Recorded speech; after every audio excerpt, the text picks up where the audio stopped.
In school, one of the most critical things is planning our lesson for the day. It is not when you come to classroom you begin to look for this, you begin to look for that. It shows that you are a disorganized teacher. You should have planned your lesson, how your lesson is going to go about for the day.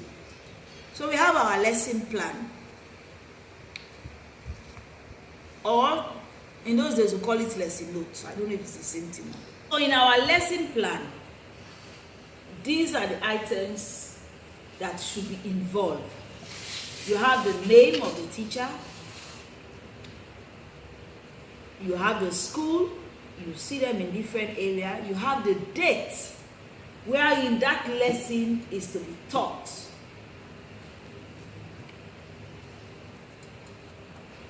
You have the time, which is called the period. You have first period, second period, isn't it? Third period. So that is how, like, what we have after this to this to this to this are the period. So there are different types of period. There are master period, there are class period. So we have different periods in each day, for math, for English, and this will go. So on your lesson plan, you have the period, which is the time. That is the, from, let's say, from 11 a.m. to 12 a.m. What subject do you have? That is the period. Then you have the duration. Maybe it can be 40 minutes. That is the duration. So the duration on a lesson plan is the amount of time. Maybe it's 1 hour or 40 minutes. Then you come to the subject. So on the subject, you come down to the class, whether it's class 1, whether it's primary 1, whether it's KG. Then you come to the topic. Or after the subject, you have the topic. Then the topic and then the class. We'll come to that Blackboard management. Then you also have the subtopic on that topic. Then there's another critical thing again, the reference material. The materials that you use to prepare the lesson note. Some can be from textbook. So you should be able to reference. I took this one from Kofi Appiah on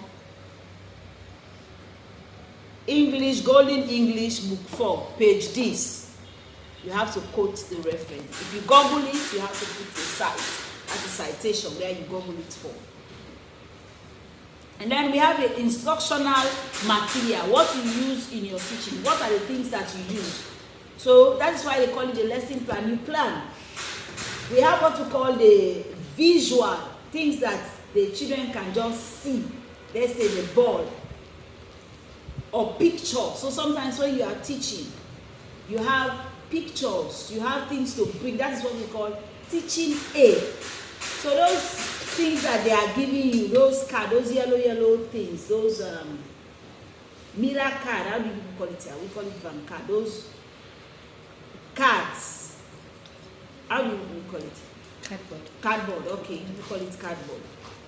They can use, these are things that you use for teaching aids. You draw, you put your materials. You see that teachers on teaching practice, they always have those cards, but they are passing with it.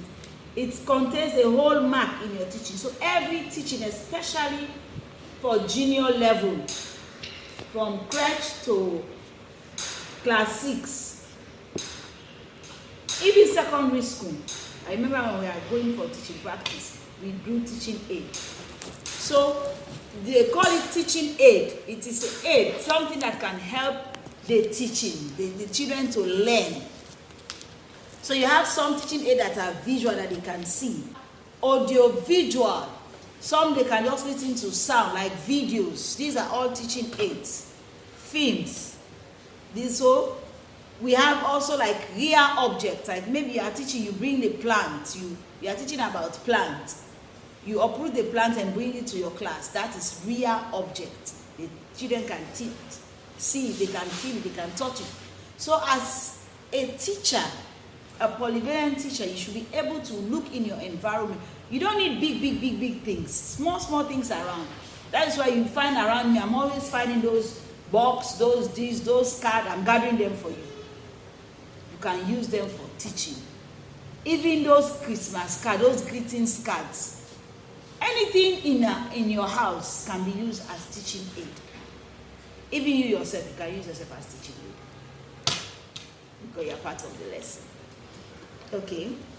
So like we have another point again, we call the entering behavioral point. You ask question when you're about to start a lesson. Maybe you can recap from what you did the previous lesson. So you shouldn't just come to the board and say, oh, today we are starting vowel. Before they learn the vowel, they would have learned something before. Or if that is your first time of coming to the classroom, when you are teaching, you always start from the known to the unknown. You start with what the children know. And then you build. Teaching is a building block. And then you go to what they don't know and a new thing that you want to come and tell the story and connect it to your lesson. Then you have the objective. For every lesson, there is an objective. Every teaching that you teach, the objective is the main thing that you want to achieve. What do you want to achieve? You are teaching parts of the computer. So, in your mind as a teacher, you must know what you want to achieve. So, on your objective, you can write, at the end of the lesson, children should be able to name the part of the computer.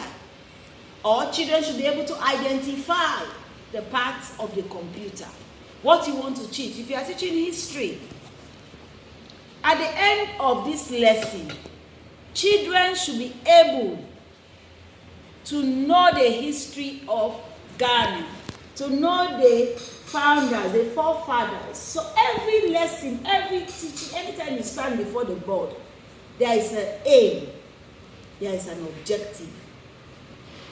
And then at the end of the day, you come to the evaluation, which is also called the reinforcement.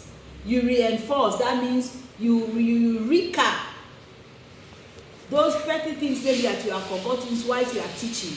You can bring it up, which is also called the conclusion of your lesson plan. So for every lesson,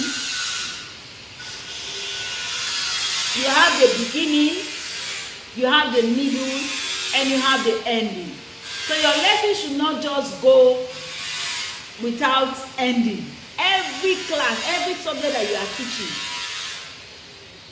you should have the beginning, which is the introduction. How do you introduce the subject? How do you come into the subject with the topic? Then the middle, which is actually the source of it. What actually you want the children to know. And then you have the end, which is the conclusion. And finally, the evaluation can be, you ask them questions, you give them classwork. I've seen a teacher who have not taught anything and then he just come and say classwork. Nonsense. If they were taking points, you will score 0. You have not taught cra. You have not taught at all. You just come with classwork.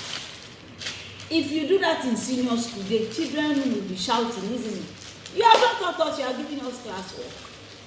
So you give classwork from what you have taught, from whether the children have learned. It's two-way. So if the children have not learned anything, that means you have not taught them well. Your lesson was not well planned. So also as a teacher, if these children, you give them exam, they all have 0, 10, 5. As the children have failed, so you have also failed. That means you have failed. If the children fail, that means you fail. Because if you teach well, you deliver well, the children should be able to grasp what you have taught them. You see some teachers, I'll fail all of you. That means you too, you are a fool. You fail yourself. And most times some teachers, especially secondary school teachers, they used to threaten the class, especially math and French. I'll fail all of you. You fail yourself. The school can even drive you and sack you out of their place. Because if all the children fail, that means you have also failed. Hello? Hi. So you always give classwork after you have finished teaching. So you don't fail the children to punish them. It shows that you are not a good teacher. So you have to evaluate yourself in your lesson that you teach. There should be activities. Some activities can be demonstrative activities. Some can be you display what you have, your teaching aid. So you should not just be teaching. These are very, very important. You see them saying activities, math activities. So you don't just come and teach addition without having activity, without having your teaching aid. You want to teach addition? You should be in your teaching aid. You should have your sticks. You should have your counters. 1 + 1. The children need to see so that they can remember. What they see is what they can remember, and it will also help them. So 1 + 1 is how much? 2, you bring them together. You don't need a big thing. You can improvise. Take stick. If it comes to your shoe, take your shoe. If you don't have one shoe plus 2 shoes, I'm wearing 1 shoe plus 2 shoes is how many shoes? They tell you 2 shoes.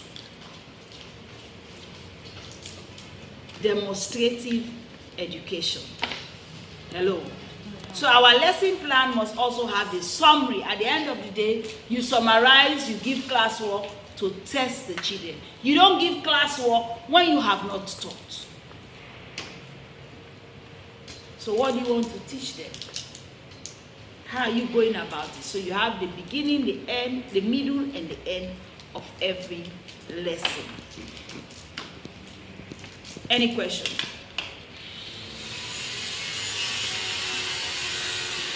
We'll be giving this mark, lesson plan book, where in all the lessons that you'll be teaching should be there. You don't just come and teach for the day what you want. In school, we have what we call, in education, we have the curriculum. The curriculum is developed by the government, by educators. That is all what should be taught. And then we have the syllabus. What should go about. Then we have the scheme of work. That's the breakdown of each subject. That one is done now in the school. The syllabus, the breakdown, and then you have the topics.